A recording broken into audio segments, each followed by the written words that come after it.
Also, before we begin the session, the information presented in today's session is intended for educational purposes only and should not be considered a substitute for professional advice or clinical guidance. While we strive to provide accurate and up-to-date information, we cannot guarantee the completeness or accuracy of the content shared during the session. It's important to note that every educational institution and community may have unique policies, resources, and procedures regarding suicide prevention and intervention.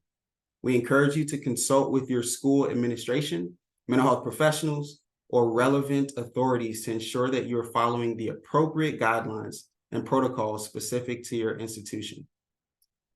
Also, the content discussed during this training may address sensitive topics related to suicide, mental health, and crisis intervention. We recognize that these discussions may evoke strong emotions or personal experiences. We encourage you to prioritize your own well-being and seek support if needed. Remember that taking care of yourself is crucial in order to effectively support others. By participating in this session, you acknowledge and understand that the information presented is not intended to replace professional advice, and any actions taken based on the content are at your own discretion and responsibility. We highly recommend consulting with mental health professionals or other relevant experts for guidance tailored to your specific needs and circumstances. Thank you so much for your understanding, participation, and your patience as we go through a few disclaimers. Let us get started. If you don't mind coming off of mute or sharing in the chat, what was the inspiration behind registering and attending this session? It may be personal for you. It may be in your line of work and you'd like information and education on how to prevent suicide. But I'd like to hear who is in the room and what were the interests or motivations to attending today's session. My name is Roger from Pensacola. I run a homeless facility for veterans. And my interest is to help veterans through their walk in life. Awesome. Thank you so much for being here. Anyone else?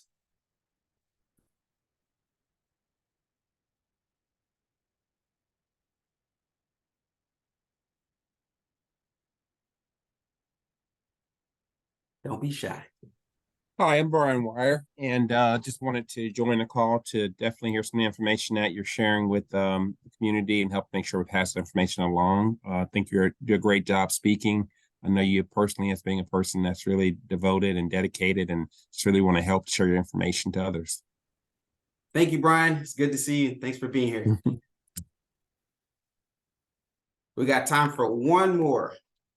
The motivation behind attending today's session. Anyone like to share?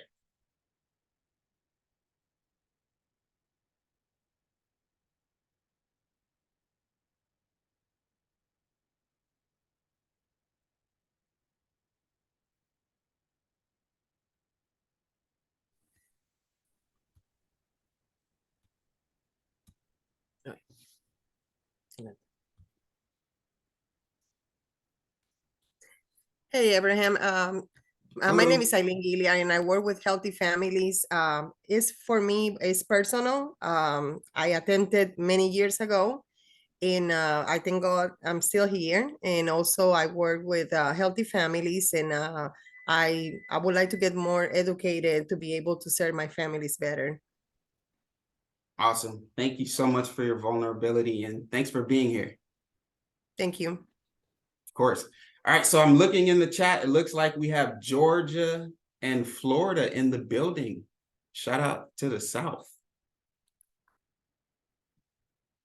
So similar to Eileen and what was just shared, I too have a personal experience, and it is the motivation behind the work that I do personally and professionally. Also the motivation behind the work that Speaks to Inspire does as we develop and implement mental health support programs for young adults throughout the country. One thing that's critical to know about my own experience is a few things. Number one, I grew up in a household where mental health was not a topic of discussion. I was raised by two Jamaican immigrants who moved to the United States in pursuit of the American dream. And a lot of what I saw my parents do growing up was work to provide for their family and ensure that everything that needed to be done was done. I can't remember a time where either of my parents ever shared a challenge or, quote, make any excuses. And so I would see these things and I would replicate these things in my own experience. In 2014, I moved away from home, 700 miles away from home, and I decided to attend the University of West Florida. And I was the first in my family to go to college. And although this was a very instrumental time in my life, and I was very excited and I was very enthusiastic about being a college student and succeeding in college, I had no idea that I could potentially deal with challenges that I was unable to articulate. Fast forward, it's my first year, second semester of college. At this time, I am working a full-time job because at the time I had my own apartment, which meant I had my own bills, which meant I needed to make money to afford the ramen noodles, right? I also was a full-time student. I was taking a full course load of classes. I was also very engaged on campus and as much as I could in my community. So I was doing a lot of things and found myself overwhelmed and stressed. And as I'm experiencing these things that I couldn't necessarily articulate, I did what I knew to do, which was do more work, help more people, engage in more tasks. And all that I was trying to do to cope with the stress and overwhelm that I was experiencing, it didn't work. And I remember I got a phone call from a really good friend of mine. It was a weekend, and although it was sunny outside, beautiful day, I found myself locked in my bedroom with the blinds closed. I didn't want to see anyone. I didn't want to talk to anyone. I physically didn't have the ability to get out of bed. And then a good friend of mine gives me this call. I was very hesitant to pick up the phone, but I decided, let me just answer the phone. My good friend says, "Yo, Abe, you good?" I said, "Of course I'm good. I'm always good." "What do you mean, am I good?" She said, "Are you sure you're good? I haven't been seeing you on campus. You've been ignoring my phone calls, my text messages. And even when you are around, it's almost as if you're not really there. Are you sure you're good?" Now, at this point, my heart is racing because I'm thinking to myself, well, maybe she knows something and she can see beyond this mask that I was wearing to present to everyone that I was doing well. And my best friend, she saw something and was bold enough to say something. I remember in that conversation, she said, "Hey, I need you to let me know what's going on." And for the first time in my life, I opened up with someone and I told her how I wasn't sleeping at night because I had these negative racing thoughts. I told her how I didn't have motivation, didn't want to go anywhere, didn't want to do anything. I told her how I wasn't eating. I just didn't have an appetite. She said, "Hey, it sounds like you may be depressed. And, there's a counseling center. You can seek support and you don't have to go through this by yourself." After a long battle with myself and fear, anxiety, and pride, I decided to go to the counseling center and listen to the advice of my friend. And it was after sitting down with a mental health professional where I was diagnosed with major depressive disorder. and was then treated for depression. Now, there were really dark times that I had to experience while being depressed. And there were other times where I was feeling well. But if it wasn't for my friend reaching out and saying something after she had saw something, I don't know if I would be here to have this conversation with you today. Throughout this session, again, we're going to be talking about suicide, and it can be a triggering conversation for many people because of either personal experience or maybe a family or friend has completed suicide or has attempted suicide, or maybe someone you know and love is dealing with a mental health condition and you want and desire to support them. So I want to remind you that if at any point you are triggered by anything that we're discussing, feel free to leave the room if you need to and come back if you'd like to. Or you can step away if you need a moment. But this information and the goal of today's session is to equip you with the tools, the knowledge, and empower you to help prevent suicide. One of the things that keeps many people from having the conversation about suicide or mental health or mental illness is the stigma that exists. So we've seen our culture shift from not having any conversation, not knowing how to define or understand mental health or mental health conditions, to being open to having the conversation. We see celebrities in the news, stories like Twitch, who unfortunately took his life, Robin Williams, Anthony Bourdain, Kate Spade. We hear individuals like Demi Lovato, right? Different athletes who are opening up about their personal mental health challenges. And it has helped to uncover the misconceptions about mental health and encourage more conversations. But there still exists stigma, or there still is stigma that exists in certain communities. And based on the demographic of individuals and certain cultures, there's stigma that exists. And so essentially stigma is the label that's placed on individuals with mental health conditions, right? There are all types of stigma. There's self-stigma, social stigma, and systemic stigma, which I won't be diving into as much today. But stigma sounds like, hey, that person is crazy, or it's not that serious. For therapy, medication, nah, you don't need all that.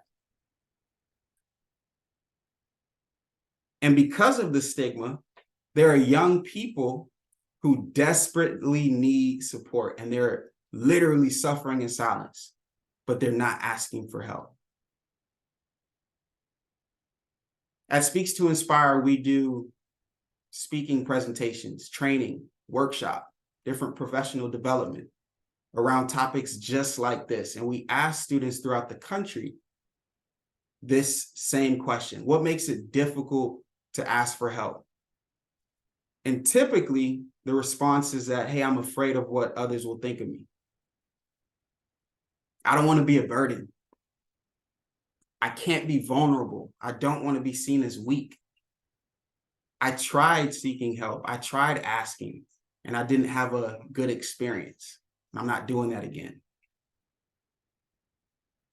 So if this is what young people are saying as it relates to asking for help, how is it that we can combat this? How is it that we can open a discussion to ensure young people and individuals in general that it is okay to ask for help? It is okay to seek support. And actually, we can shift our perspective around seeking support. I'd love to hear in the chat, or maybe if someone would like to come off of mute, how is it that we can engage in conversation when these are the responses that individuals have around seeking help? If anyone would like to come off of mute or share in the chat, how do we open the discussion when we hear these statements? Any ideas?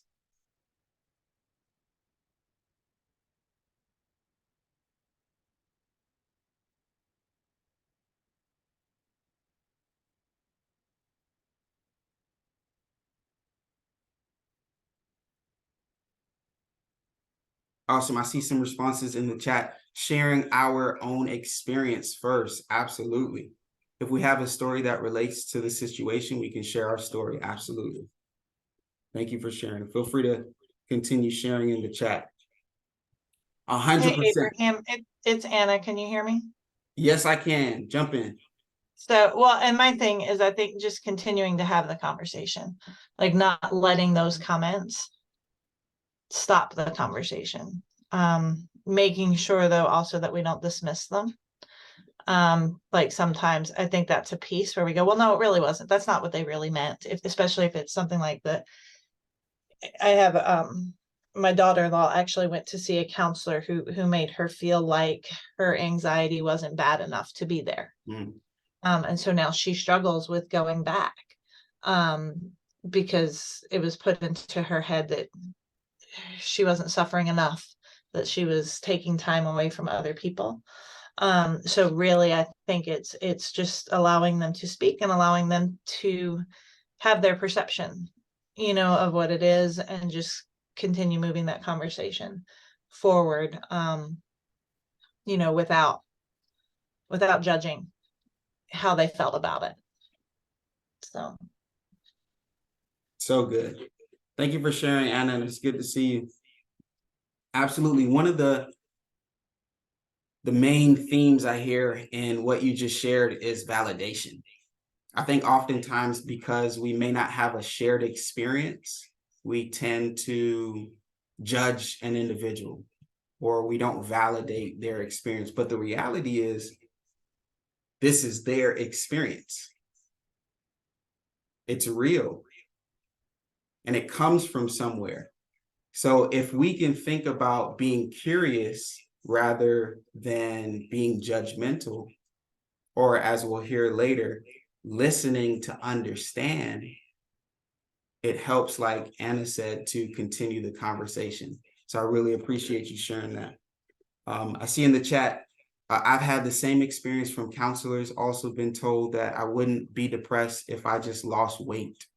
Wow, validation is everything. Thank you so much for sharing. I appreciate your transparency, and it's an unfortunate case for many people.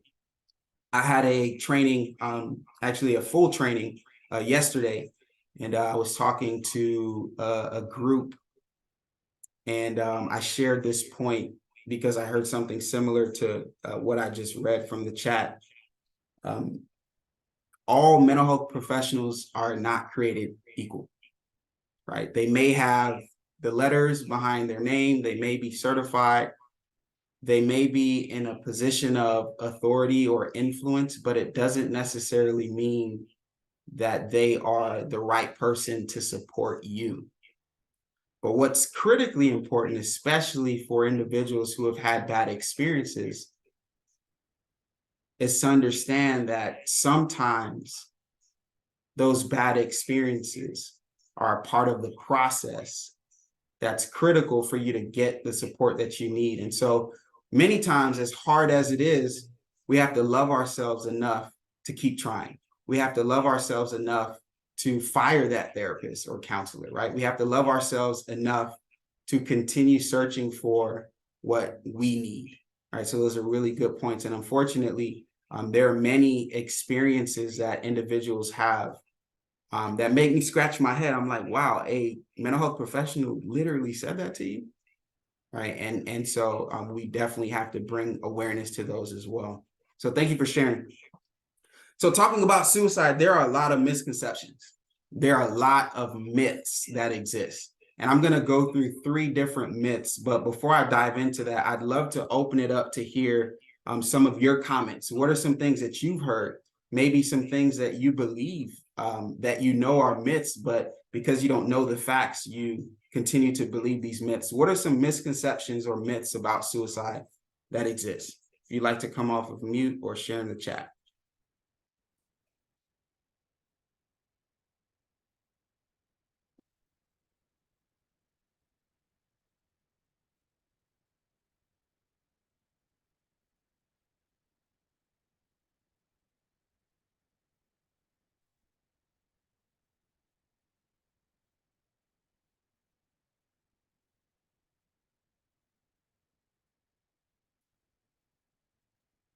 I think a myth that I guess saying it's a myth that we look at it as adults sometimes, especially with our younger youth, is that they don't really feel that way.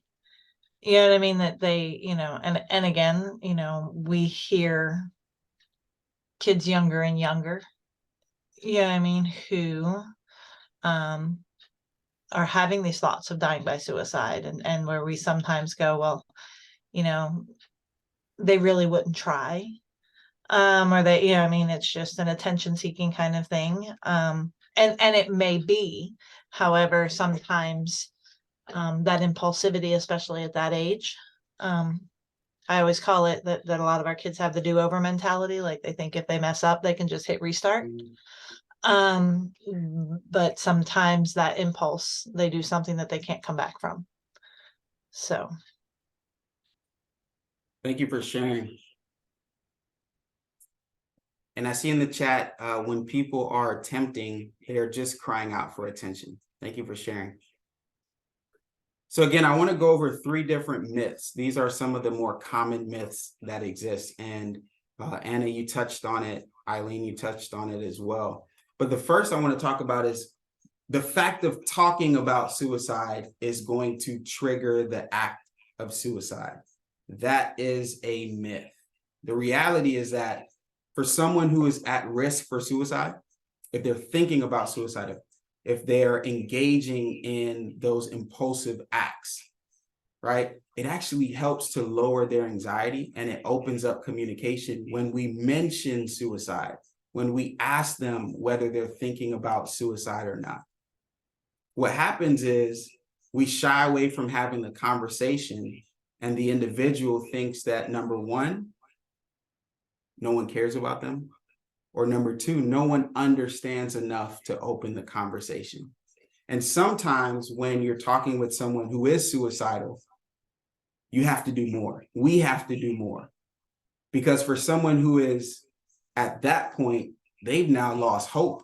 They feel helpless. So to support that individual, we may have to ask the question. We may have to do a little more. We may have to open the conversation because they're not in a position to do so. Another myth, which we've touched on already, is that young people never think about suicide. They have their entire life ahead of them. They're not thinking about suicide.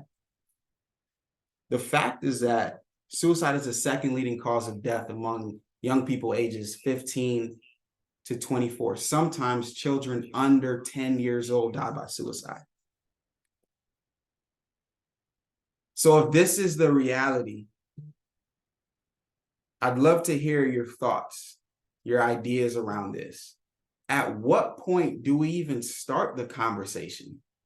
If the reality is that young people, 15 to 24, sometimes under 10 years old, are dying by suicide, at what point do we start having these conversations? At what point do we start opening the door to, hey, do you know what mental health is?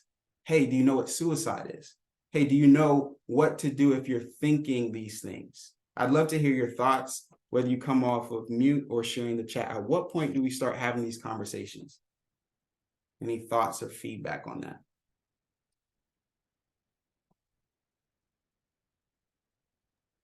I think it's important that the conversation begins as early as they're able to communicate. When they're expressing themselves with anger or frustration, like how do you guide them through navigating their emotions so that they can make healthy choices, and how to be able to express themselves in a way that someone else that can help them can understand, so they can provide the tools and guidance they need to get themselves out of that rut. Oftentimes the conversations don't really happen as much, especially in school settings, because, they're there specifically for their education, right? And so it doesn't really leave much room in a day to give them time to just reflect on what's happening with them. And sometimes at home, parents are working, and so there isn't much room or space for them to even have a conversation to speak out. And I would say for me personally, I was 8 when I had my first panic attack in the classroom, and I was taken to the nurse's office, and then from there to the counseling office, and they recognized there was some things, serious things going on, and from there started to have conversations with me about, you know, real just not so much about suicide, but wanting to explore what is happening, whether it's at home, whether it's in class, so that I can put words to the feelings. And so for me, those conversations started, very, very young, and it was very helpful moving forward. Awesome. Thank you so much for sharing and for your transparency. There's one thing that you said that I want to touch on around coping, because what we know is that an individual who is thinking about suicide or who may attempt suicide, the reality is that they don't want to die. They want to end the pain. And so suicide then becomes a solution to an unsolvable problem. So beneath suicide, the act of suicide, there is a problem that exists. And just like Tabitha mentioned, if we can teach individuals how to cope, and if we can be curious enough to ask questions, we can ultimately get to the root of whatever that problem is. So thank you so much for sharing that. I see someone said in the chat, I think mental health needs to be a constant conversation. Start young, ask how kids are feeling. Start at 4 to 5 years old at least, and keep asking 100%. Anna, I see your hand. You can jump in. So sorry, when I get talking about this stuff, I love to keep talking. Keep talking. But I think that's absolutely the piece. It's the conversation, because the emotions are real. And the problem that our youth are having specifically is that they don't know what else to do with the emotions. So it's okay to be mad. It's what you do with the mad. It's okay to be really frustrated. It's okay to be sad. It's okay to be all of these things, but they don't know what else to do with it. And then by not having the conversation, they don't realize that anybody else has been through this as well. And it's that whole name it to tame it, that, all of those things. So I think, as Maggie said, normalizing the conversation, having the conversation over and over again, and recognizing that mental health doesn't mean mental illness. Mental health means giving them the ability to cope, giving them those skills, because we can't take it away. They're going to have tough times. We need to build that resiliency. And I think that's what we're really seeing. The grit in our youth aren't there because they haven't had to be challenged, and know how to bounce back. So I think that's a big piece that we see. Thank you so much for sharing. You're absolutely right. There is a difference between mental health and mental illness. And the more we have the conversation, I think the closer we get to normalizing it. Eileen, I see your hand. Feel free to jump in. Well, sadly for my husband and I, we have to start the conversation with our oldest very early, because she was experiencing bullying in school and nothing was getting done. So when you say about they don't want to end their life, it was just they want to end the pain. When she was started expressing that it was so painful that her friends, that was a red flag for us that we need to start talking. And it was very uncomfortable, I'm not gonna lie, because we're talking about fourth grader. You don't think about talking about those things to a young age. But we realize if we don't start talking, there's other stuff that's gonna come up, and we have to prepare her for that. And she needs to feel the home, she can be safe to express her feelings and have any kind of conversation. So I'm not gonna lie, it was very uncomfortable, because after that there were more and more questions. It's like you open a can of worms, but it's been very healthy. I mean, I'm very proud of her. She's a senior right now, and the growth in her, it was amazing. And I will say she will overcame all this, bad experiences, but it took conversation over and over. And it's like Anna was sharing, it's not, not linking mental health with mental illness. It's like she feels safe and she knows that we understand how she feels. Awesome. Thank you so much for sharing. And I know that there is diversity in terms of who is attending this session. Maybe you're attending, for information for your work. Maybe you're attending for personal reasons. Maybe you're attending because you want to learn how to work with your own kids. So I want to share this information, but also I'm aware that everyone is here for a different reason. When you think about this same example that Eileen shared, when working with your own children, right, or loved ones, the reality is the conversation is going to happen regardless. So the decision now becomes, do we have the conversation in our home before it happens outside of the home? Or do we start, here in the home so that when it happens outside of the home, my child can make an informed decision? So at the end of the day, it's understanding that the conversation is going to happen at some point, but we want to be more on that proactive side, which is why we focus heavily on prevention, education and awareness. So thank you so much for sharing that. The last myth that I want to touch on is that there is really nothing that you can do. When somebody is suicidal, there's nothing that you can do. That is a myth. The fact is actually that, again, I mentioned suicide, and individuals who are thinking about suicide, they don't want to die. And suicide is the most preventable death. And the way we can prevent suicide is, again, by having the conversation. So what can we do? We're talking about the facts. We're talking about the myths. How is it that you can take this information and support those that you serve, those that you love, those that you communicate with? Number one, know the signs and know the clues, right? There are signs that exist. There are clues that exist. And number two, take all signs seriously. Can I have somebody come off of mute and read the different suicidal behavior that's on the image?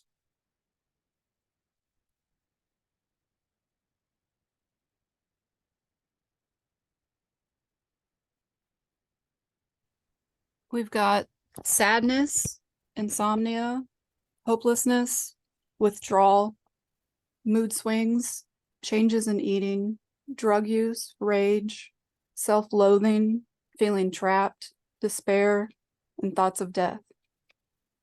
Thank you, Maggie. So can anyone on this call, in this virtual room, can we connect or relate to any of these behaviors? I know I can't. Right. But the first thought and response to suicidal behavior is that everyone doesn't think about or have the thought of ending their life. The reality is more people do than don't. Many people don't act on those thoughts, but those thoughts and behaviors, they may come and go throughout one's lifetime. So it's important to give language to these behaviors, give language to these thoughts, give language so that when a young person or somebody that you serve and support, when they feel these things, they can clearly articulate what they're feeling. I remember I shared my story with you earlier, and I remember when I was experiencing all these different things, not being able to eat, not having any motivation, not sleeping at night, having these racing thoughts. I had no idea that that had anything to do with my mental health. I had no idea it had anything to do with depression. And it's because I wasn't educated.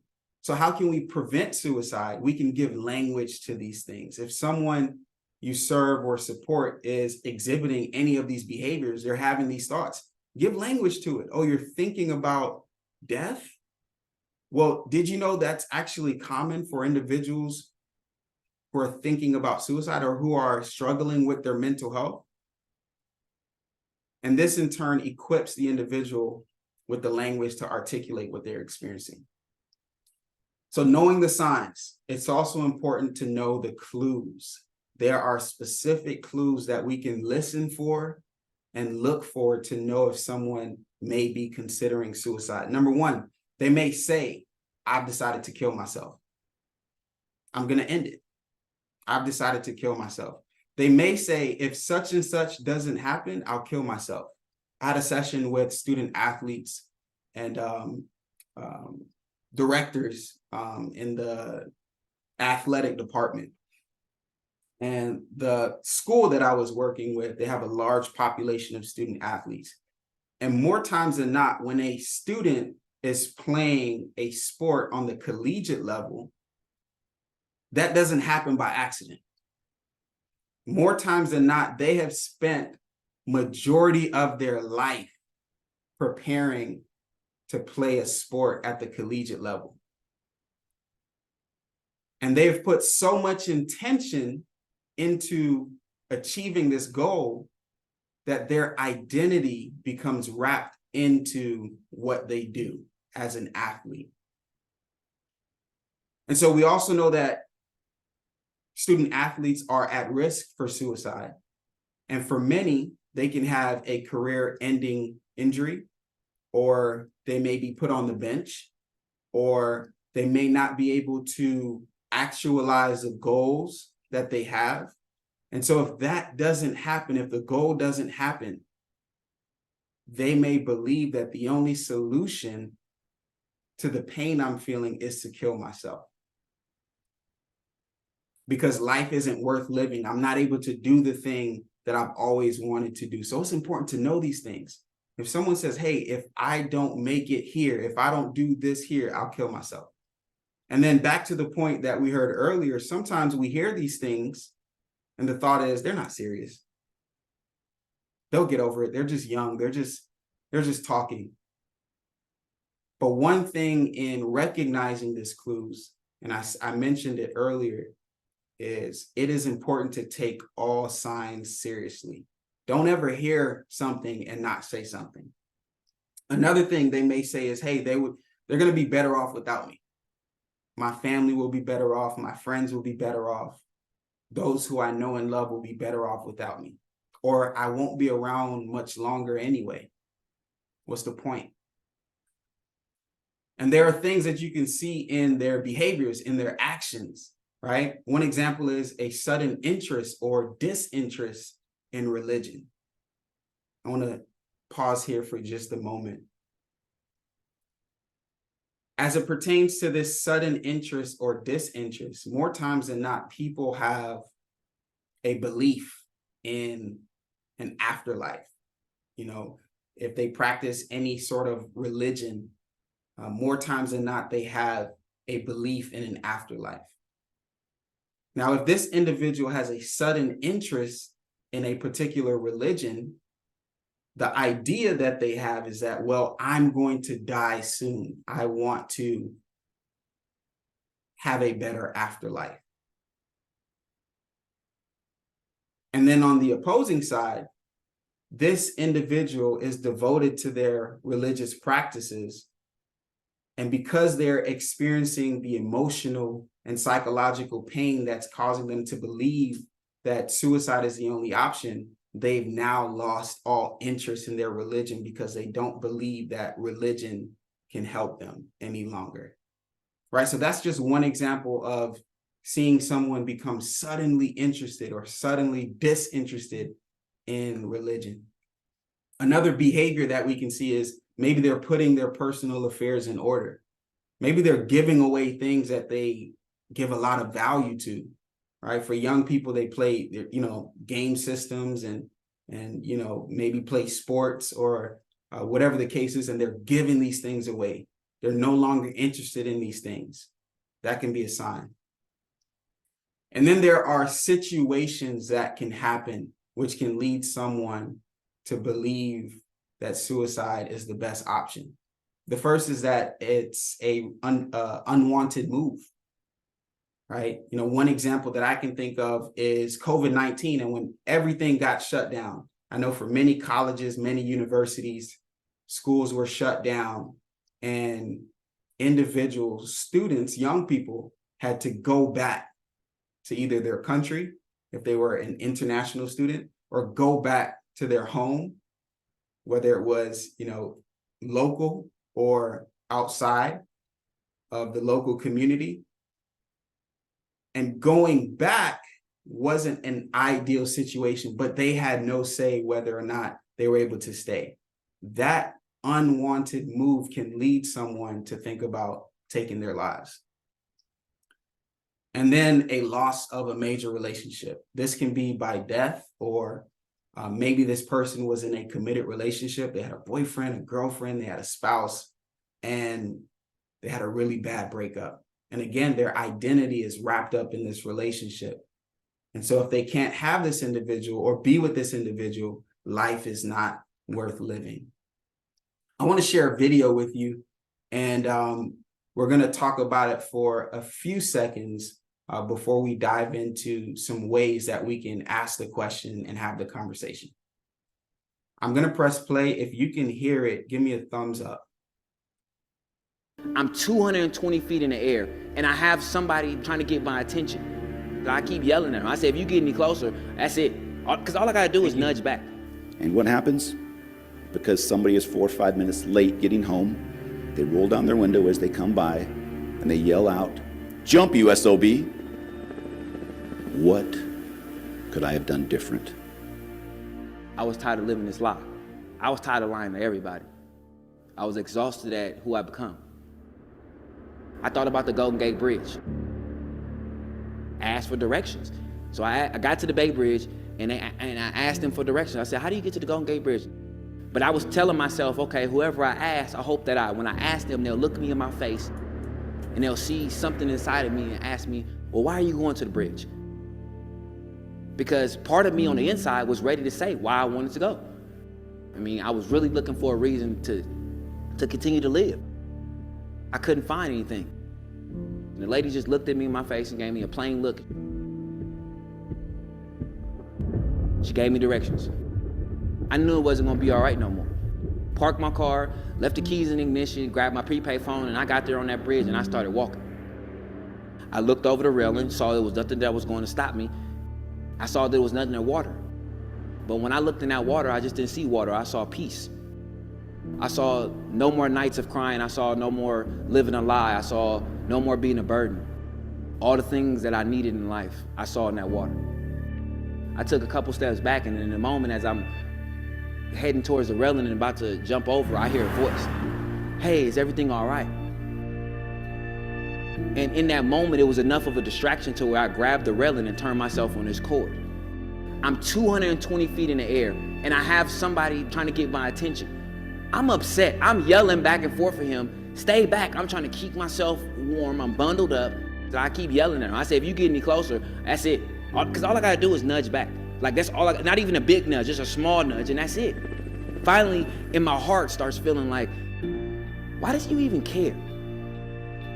Because he's not yelling at me. He's not making me feel like I'm stupid for being here. Because everything inside of me is like, man, you're stupid. You didn't put yourself in this position. You did not come here to talk. I came here because I was in pain and I was trying to get out of it. But here, after 15 minutes, this voice starts to penetrate me in my soul, and he gets a little closer, and I start to hear him. I never look up, and in that same position on that bridge, with my feet hanging off the cord, and at any moment I could do this and it could be over. And for 92 minutes, this individual, this human, just listened to me. Now, think about that when I say that. For 92 minutes, he sat there, he stood there, and just listened to me. So after this time, he decided on his own to come back over the rail. And I said, what did I do that helped this situation? All he told me was, you listened. You let me speak and you listened. That's all this guy was looking for, and I think that's what so many people are looking for. Shortly after this incident, I received a letter from Kevin's mother. Dear Mr. Briggs, I adopted Kevin when he was only 6 months old, but you are one of the reasons Kevin is still with us. I truly believe Kevin was crying out for help. We truly thank God for you. Sincerely indebted to you, Narvella Berthia. It's really good. We have a choice. Are we going to take the path of none of my business, they should handle it? Are we going to confront them head on and say, hey, I'm seeing these things. What's going on? Let's talk. Listen to understand. That's the key. Listen to understand. Kevin Briggs is known as the guardian of the Golden Gate Bridge. He spent more than 2 decades talking people down from committing suicide. I want them to know that there is hope, and we want to help you. We want to know about it. Don't feel that you're alone in this. Briggs talked roughly 200 people out of suicide. We don't have to be doctors, psychiatrists, and all that. We can do this right here, right now, to be able to have that courageous conversation with someone. I just focus on going this way. I don't worry about going back. I don't worry about left, I don't worry about right, I just worry about forward. I used to think I was alone and nobody in the world felt like me. Now that I know it's people in the world that feel like me, it's my job to help them out, to encourage them, let them know, hey, I've been where you've been. The darkest point that you ever thought you could ever be, and I came out of it. You can come out of it too. I can't honestly believe that with almost 8 billion people on this planet, that people still feel alone. And that's why we all gotta come together. 2 ears and 1 heart. That's what saved my life, and that's what all of us in this room possess. Challenge yourself today and in the future to look out for each other. The moment people feel heard, they get healed. The moment. But they have to be heard. Listening can save people's lives, and we all can do it.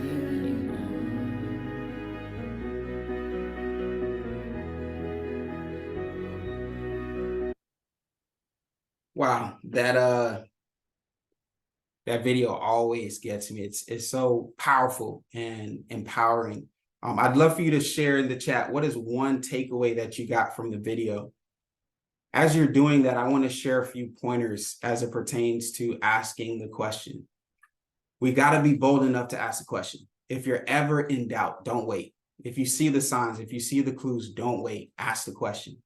What are ways that we can ask the question? Hey, are you thinking about suicide? Are you thinking about ending your life? Are you having dark thoughts and it's difficult to navigate those? Right? Asking open-ended questions that can help to further the conversation. And then be persistent, right? If this person is reluctant, if they're standoffish, right? Be persistent. And if you're not able to get through to this individual, find someone who can. You want to talk to the person in a private setting. You want them to know that what they are saying is between you and them. Allow the person to speak freely, right? Listening to understand, not listening to respond. More times than not, the individual doesn't want you to solve all their problems. Like in the video we heard, we have 2 ears and 1 mouth. They want you to listen. And in listening, we can get to the root of that unsolvable problem that the individual has.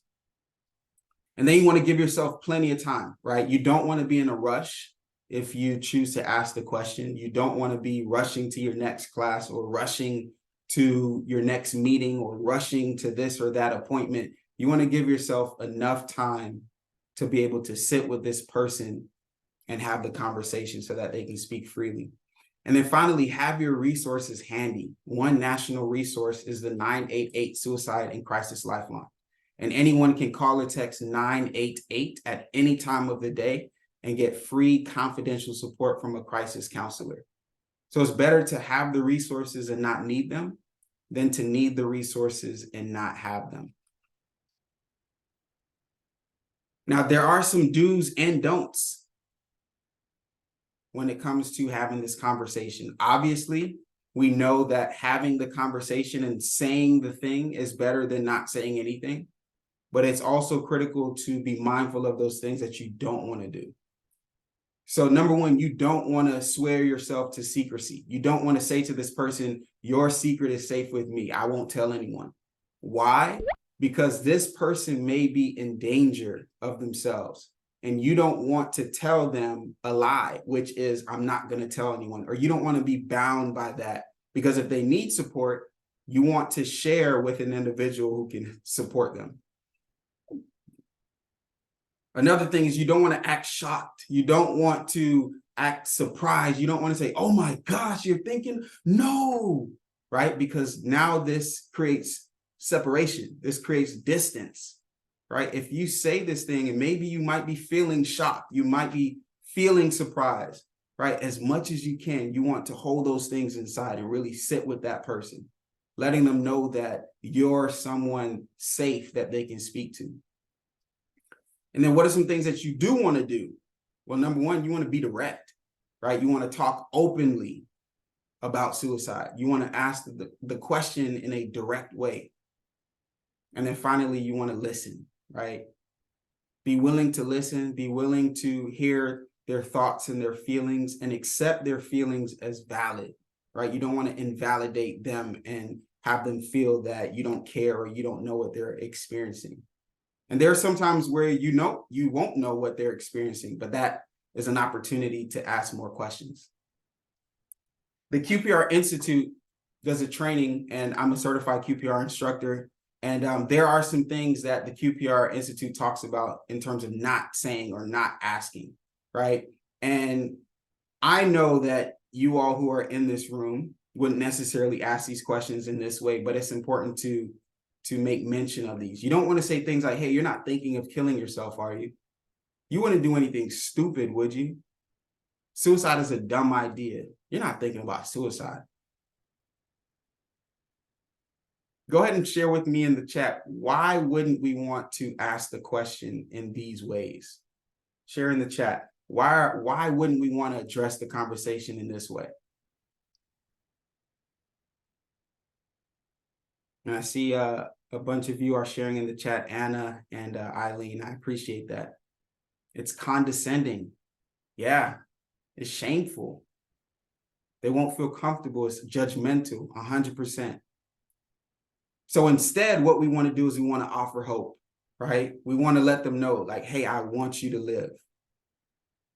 I'm on your side. We'll get through this. And I put emphasis on the we, right? We'll get through this so that they know that we're in this together. And then also get other people involved. Ask this person, who else do you know that cares about you that we can have this conversation with to help you develop and build your support network, right? It may be family, it may be a pastor, it may be a friend, whoever that or those people are, we can connect them to have a support network. With that being said, I want to give you 2 minutes to scan this QR code or go to this URL, which I'm going to share in the chat in just a moment. And I want you to share in the next 2 minutes, share some thoughts and comments about the session so far before I share my final point with you. If you don't mind scanning the QR code or going to that URL and share your thoughts. I'll give you about 2 minutes.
Take your time with the feedback form. We have about 50 seconds before I share my final point, and then I'm going to share some additional resources.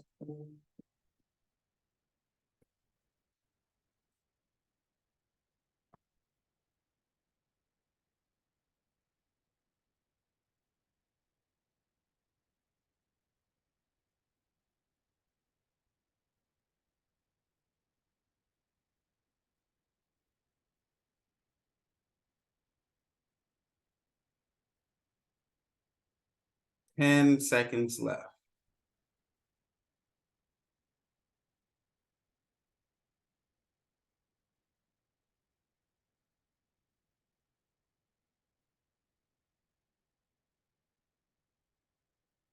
All right, if you need the link, I just shared it in the chat. Feel free to take your time with the feedback form. One final thing before I share some resources.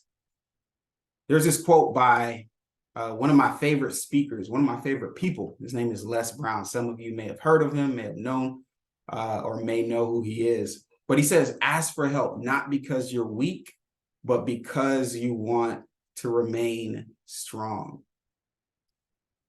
As we're having this conversation about suicide, we learned earlier some of the reasons why young people do not open up, do not ask for help. And a lot of it has to do with the perception around seeking help. And Les Brown says in this quote, hey, when you ask for help, it's not a sign that you're weak. It's a sign that you're strong. In fact, it's a sign that you have the self-awareness to know that you need help, and you have the courage enough to ask for help, and you are bold enough to utilize the help and support that you receive. And so in having this conversation and normalizing this conversation, we have to shift our perspective around asking for help. And this is one way that you can do that with the young people that you serve and support, or with yourself, right? Asking for help is a sign of strength, not a sign of weakness. With that being said, I want to share these final resources with you. There are national resources as well as links here where you can find local resources. Feel free to take a picture of this image or scan that QR code for additional resources. I am going to send a follow-up email with these resources for you so that you have access to them. But again, I like to share anytime I do a session, it's better to have the resources and not need them than to need the resources and not have them. Speaks to Inspire is a consulting agency. We're the mental health solution for young adults suffering in silence. And we are on all social media platforms. So feel free to connect with us on social media. Feel free to look out for more sessions and events, whether in person or virtual, just like this, and continue the conversation. Share this information with a friend, with a colleague, those who you serve with, you support, and let's continue to normalize this conversation. Thank you all so much for attending today's session. I see that we are a couple minutes over the hour, so I apologize for that. I am going to stop share and stop record, and we're going to end the session, but I am going to stay in the room if there are any questions that I can answer. So I want to be respectful of everyone's time. So thank you again so much for attending. And if you have any additional questions, feel free to stay back to ask those